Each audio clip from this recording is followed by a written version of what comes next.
Attendez. Bonjour. Bonjour, monsieur.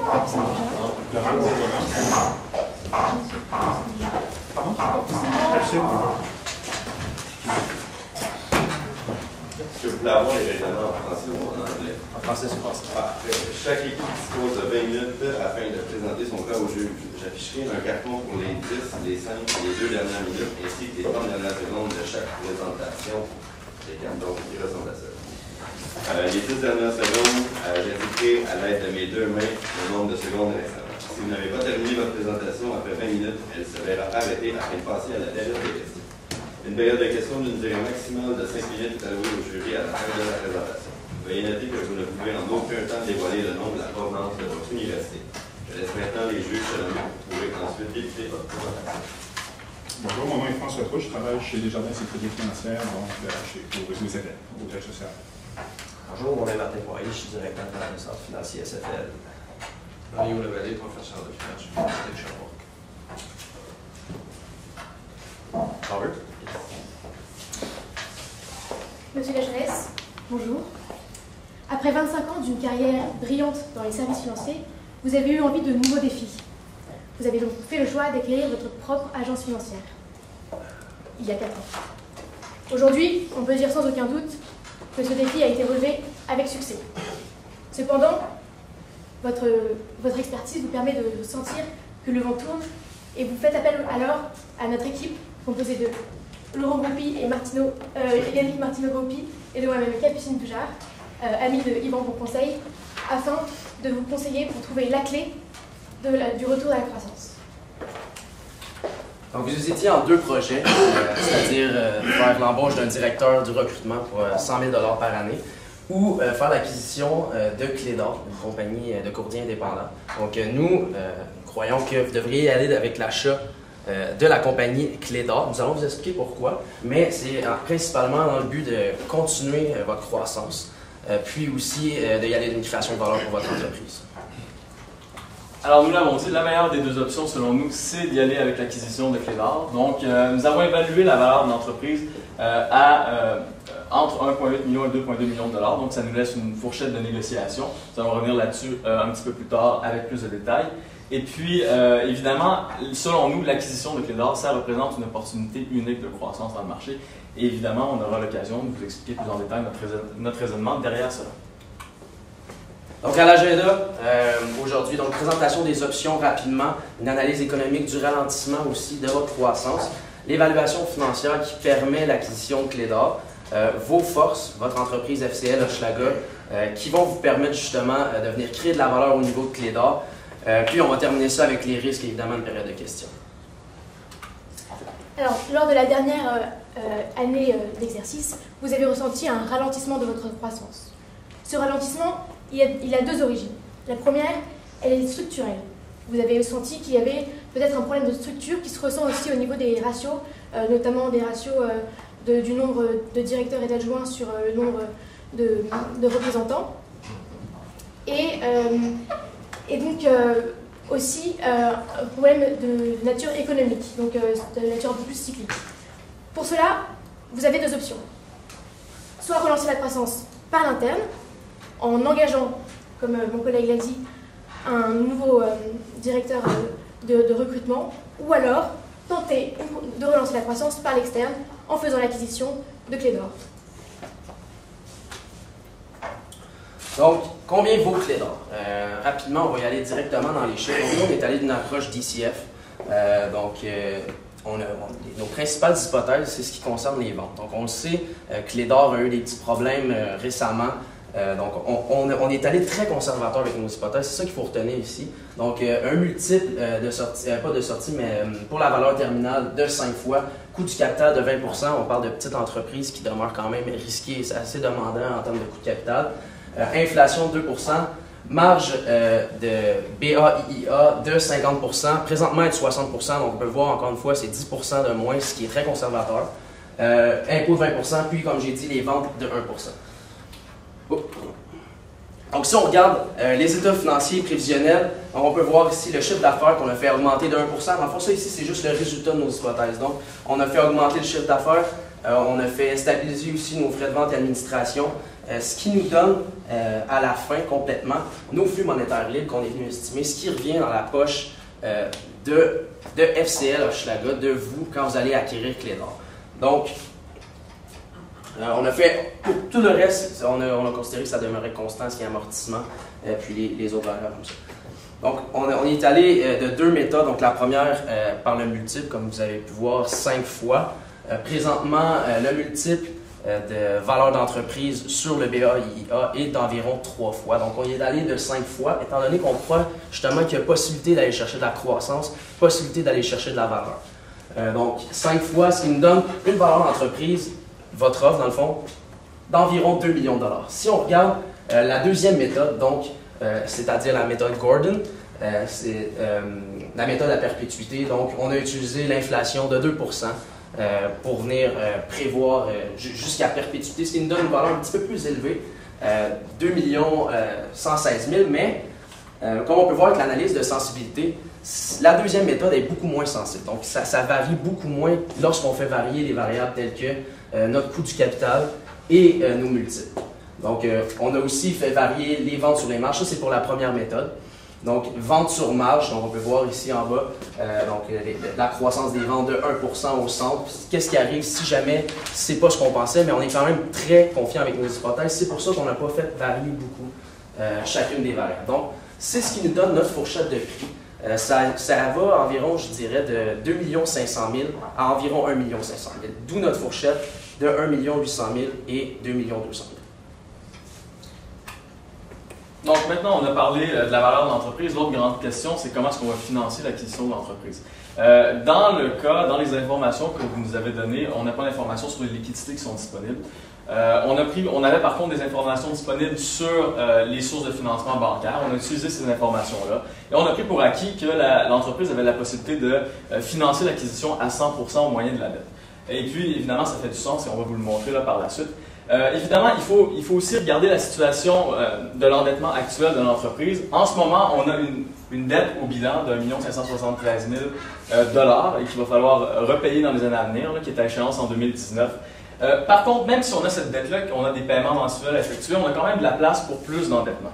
Et donc, c'est pour ça que si on prend comme hypothèse notre évaluation de base de l'entreprise qui est de 2 millions de dollars, on irait chercher un emprunt de 2 millions de dollars pour financer l'acquisition.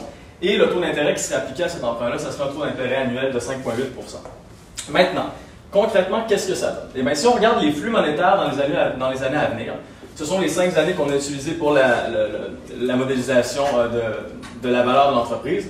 On voit que même après versement du capital et des intérêts chaque année, on a pris pour acquis une période d'amortissement de 10 ans, donc un remboursement de 200 000 par année. On voit qu'il reste quand même, à la fin de chaque année, autour de 170 000, 180 000 $ de flux monétaires libres qui peuvent être utilisés pour l'expansion, pour de l'investissement. Donc, on voit que de financer l'acquisition à 100% avec de la dette, ce n'est pas une activité, ce n'est pas une façon de faire qui est trop contraignante et c'est tout à fait possible.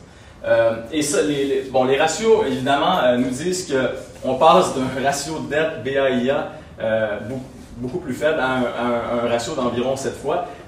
Mais évidemment, ça, c'est si on prend pour acquis qu'on finance à 100% l'acquisition avec la dette et on n'est pas certain. Il y a peut-être des liquidités qu'on peut utiliser pour financer l'acquisition et diminuer l'impact négatif, si on veut, sur les ratios de solvabilité. Exact. Puis je peux juste me permettre, on a dit que le modèle était très conservateur. Là. Il ne tient pas en compte ici de synergie. Puis nous, on pense qu'il y a vraiment une possibilité de création de valeur au niveau de l'acquisition de Clédor. Donc, les 170 000, 180 000 pourraient devenir 200, 250 000 dans certains cas. Et puis, on a vraiment confiance en vous puisque vous avez des forces, notamment la gestion de vos talents. Vous avez un taux de rétention extraordinaire. Vous avez une performance louable. En 2012 et 2013, vous avez été nommé meilleur centre financier par Desjardins. Et puis, vous avez une stratégie gagnante. Vous savez allier qualité et quantité.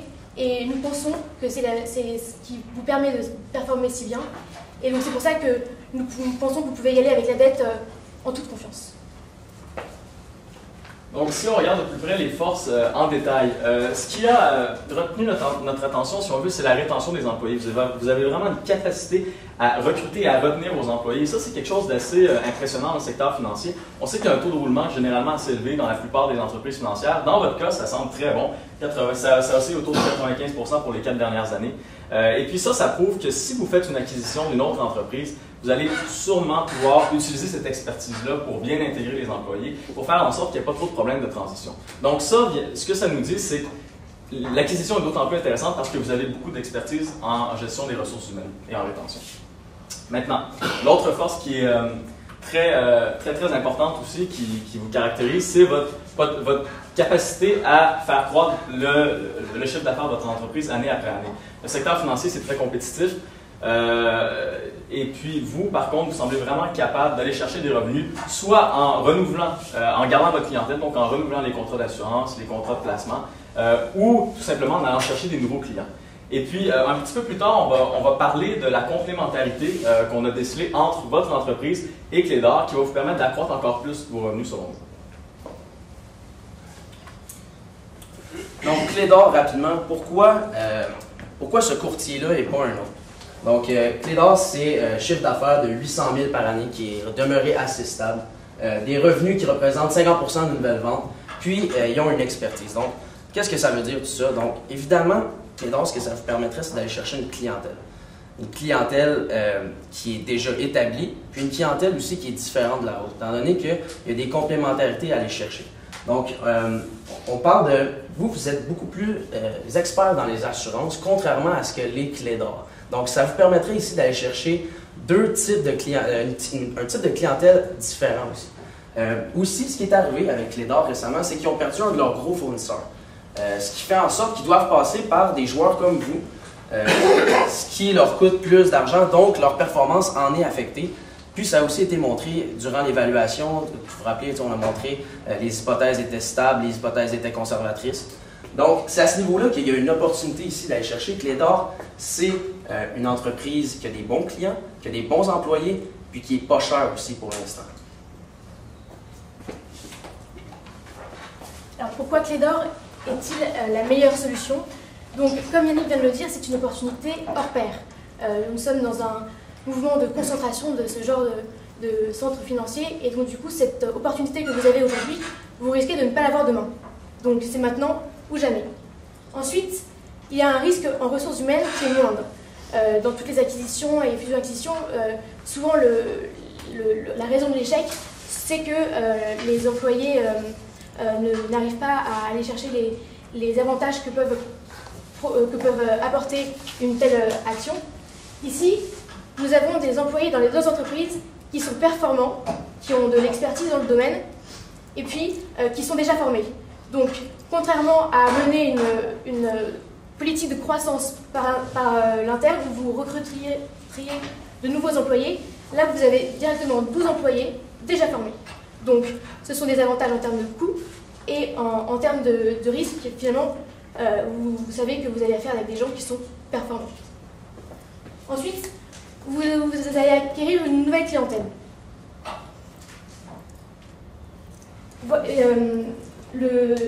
Clédor a une base de données, donc de clients, et Clédor n'offre pas les mêmes services que vous. Vous offrez une gamme de services beaucoup plus étendue que Clédor. Donc, cela va vous permettre non seulement d'avoir des clients d'ores et déjà, mais en plus de leur proposer une nouvelle offre. Donc, des clients qui sont déjà intéressés par des produits financiers, que vous n'avez plus besoin d'aller chercher, vous avez juste besoin de leur présenter votre gamme étendue de produits. Et donc, nous pensons que ce sera d'autant de clients plus satisfaits par vos services, et donc par l'acquisition de Clédor par le centre Hochelaga. Et puis enfin, il y a quelque chose de très important. C'est les talents qui sont complémentaires. Vous avez dans votre entreprise des employés compétents. Mais Clédor a des talents compétents et complémentaires, puisque chez vous, vous vendez plus d'assurance, tandis que Clédor sont plus orientés sur les produits d'épargne. Donc, nous sommes persuadés que les deux forces, ensemble, peuvent faire que la somme sera supérieure, le tout sera supérieur à la somme des parties après cette acquisition. N'est-ce pas, Laurent? Oui, tout à fait. Donc, maintenant, passons à un aspect très très important de la situation, ce sont les risques. Bon. Premièrement, on est dans un contexte particulier. Monsieur Lafortune détient 75% des actions de Clédor. Monsieur, pardonnez-moi son nom, Monsieur... La jeunesse? Monsieur, non, Monsieur La Jeunesse, le copropriétaire. Labranche. Monsieur Labranche, pardonnez-moi. Donc, Monsieur Labranche détient le 25% restant des actions. Et puis, bon, c'est sûr que les deux causes actionnaires ne semblent pas nécessairement avoir les mêmes priorités a priori. Monsieur Lafortune détient 75% des actions, aimerait vendre ses actions sous peu. Monsieur Labranche, de son côté, lui, aurait aimé peut-être transférer, léguer ses actions à son fils pour qu'il prenne la relève de l'entreprise. Par contre, on sait que son fils est dans une situation financière qui n'est pas nécessairement favorable à l'achat des actions. C'est quelqu'un qui est jeune, qui manque peut-être un peu d'expérience. Donc, nous pensons qu'il est possible d'aller acheter 100% des actions et de prendre le contrôle entier de l'entreprise. Par contre, advenant qu'il y a un problème entre les deux causes actionnaires actuelles de l'entreprise, il est toujours possible d'acheter le 75% des actions de M. Lafortune et puis par la suite de négocier, ça peut être après 1 an, ça peut être après 2 ans, avec M. Labranche pour acheter les actions restantes. Et puis, entre-temps, on peut bien sûr profiter de son expertise là, pour améliorer le fonctionnement de l'entreprise. Et puis, ce qui est intéressant aussi avec cette approche-là, si jamais c'est nécessaire, parce que c'est une deuxième option, c'est le fait que, bon, on aurait, évidemment, on paierait moins cher, ça coûterait moins cher, on aurait moins à s'endetter, et si on veut, le coût de l'acquisition serait étalé sur plusieurs années, plutôt que d'être encouru durant une seule année au début. Donc, voilà pour le refus de l'offre. Maintenant, pour ce qui est du risque financier, ben c'est sûr que en procédant à l'acquisition de 100% des actions, comme on le suppose, évidemment, on s'endette beaucoup. C'est sûr que c'est une industrie qui n'est pas très très risquée non plus. Donc, on s'attend à ce que les revenus soient constants, on s'attend à ce que nos prévisions qui sont très conservatrices fonctionnent également. Mais c'est sûr qu'il y a un risque et c'est à considérer. Maintenant, pour savoir de quelle amplitude est le risque, ça prendrait peut-être une analyse un peu plus poussée, un peu plus d'informations pour le faire. Finalement, risque de transition, on en a parlé un peu plus tôt. Donc, un risque de transition, c'est un risque qui est classique, qui arrive dans tous les genres d'acquisition, de fusion-acquisition. Par contre, vous bénéficiez d'une relation privilégiée avec M. Lafortune quand même. Donc, vous vous connaissez depuis longtemps, vous connaissez le fonctionnement de son entreprise. Donc, on s'attend à ce que la transition se fasse quand même bien. D'autant plus qu'il y a une belle complémentarité entre les différents employés. Donc, il y a des employés qui ont beaucoup d'expérience chez Clédor, qui œuvrent plus dans le domaine de l'épargne, qui pourraient vraiment apporter quelque chose à l'autre entreprise. Donc, on s'attend à ce que les employés de l'entreprise de Clédor vraiment un challenge et contribue, si on veut, là, à la croissance de la nouvelle entreprise fusionnée. Donc, voilà pour le risque de transition. Et maintenant, je vais laisser Yannick. Oui, exact. Donc, juste peut-être pour quantifier ces risques-là, on pense quand même que c'est des risques qui sont faibles. Refus de l'offre, on l'a mentionné rapidement, mais il reste qu'il n'y a personne pour prendre la relève de l'entreprise de M. Lafortune. Puis aussi, les négociations ont déjà été entamées. Donc, on ne voit pas pourquoi il devrait y avoir un refus catégorique, même si, bon, il y a des implications familiales et tout ça. Si on y va dans la conclusion, il y a peut-être un élément qu'on n'a pas assez souligné durant la présentation, c'est le fait que c'est une opportunité unique. C'est une opportunité qui ne va pas nécessairement se représenter, étant donné que dans l'industrie des services financiers, ça se consolide beaucoup. On le sait, les banques à charte sont très solides, sont très présentes aussi, offrent des assurances ainsi que des fonds de pension à prix très compétitifs. Donc, à ce niveau-là, on pense que c'est une opportunité qui est unique. Puis là, je vais répéter un petit peu nos arguments, mais Clédor, c'est une entreprise qui a des bons clients, des clients qui sont différents des nôtres, on se différencie à ce niveau-là. On vient chercher aussi une plus grande clientèle. On sait à quel point c'est important d'aller chercher des parts de marché dans cette industrie-là. C'est comme ça que ça fonctionne, c'est comme ça que ça fonctionne pour grossir. C'est comme ça que vous avez fait aussi jusqu'à maintenant pour être capable d'avoir l'entreprise que vous avez aujourd'hui. Puis, c'est aussi dans le fond, les bons fournisseurs, pardonnez-moi, c'est les bons, non, pardon, là j'ai dit les clients, puis les bons employés. Voilà, merci, je cherchais le bon. Bon, fait que les bons employés, on l'a dit, il y a possibilité de former ces employés-là, ils sont déjà présents dans l'industrie, c'est des gens d'expérience, comme on peut voir pour la plupart. Puis on le sait aussi, dans cette industrie-là, c'est vraiment crucial la formation. Puis, juste pour revenir peut-être à votre idée de directeur d'embauche, on pense que c'est une très bonne idée. Sauf que présentement, vous dominez l'industrie à ce niveau-là, la formation de vos employés. Vous avez des employés très grande qualité. Donc, on pense pas, c'est pour ça qu'on n'a pas proposé ce projet-là aujourd'hui, mais on ne pense pas nécessairement que c'est un mauvais projet à faire dans l'avenir, d'autant plus que votre équipe va grossir et ça va être important de former les gens. Mais, si je peux vous rappeler, on pense que ça devrait être une fourchette 1 800 000 jusqu'à 2 200 000 si on veut être capable de générer des flux monétaires sains. Puis, sur ce, je crois que nous sommes prêts à prendre vos questions.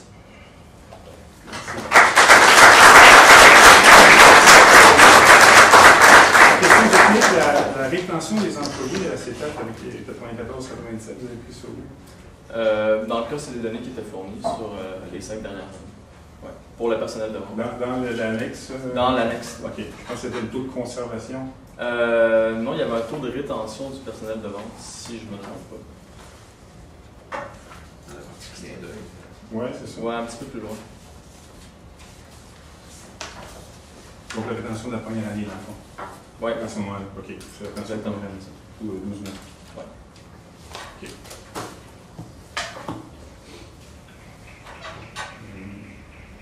Avez-vous fait des scénarios par rapport à l'option 1, qui était les scénarios financiers par rapport à l'option 1? On n'a pas fait de scénario de modèle financier. C'est sûr que c'était quelque chose qui était quand même difficile à modéliser. C'était difficile de modéliser, si on veut, la croissance des ventes due au recrutement d'un nouveau directeur.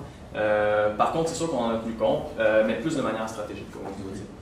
Puis c'est le gros de notre argument, vraiment. C'est le fait que l'achat de Clédor, c'est une opportunité unique. Si on ne le fait pas là, les risques que ce genre d'opportunité-là se présente dans le marché dans les années à venir sont de plus en plus faibles, parce qu'il y a une tendance à la consolidation. Donc, si on ne fait pas l'acquisition aujourd'hui, quelqu'un d'autre va le faire, et peut-être que dans 5 ans, on n'aura plus autant de potentiel de croissance.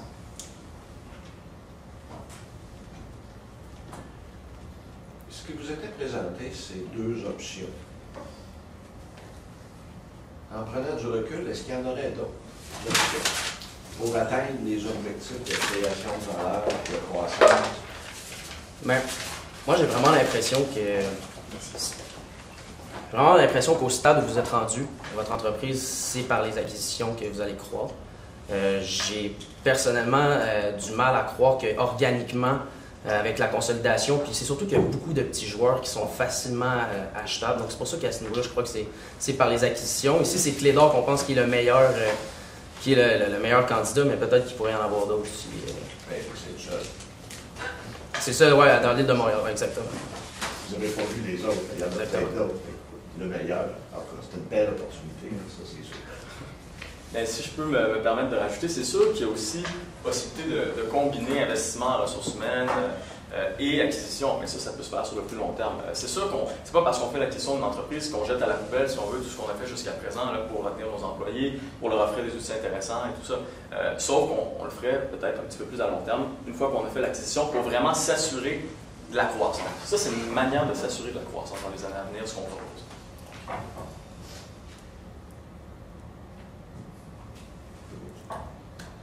Merci beaucoup.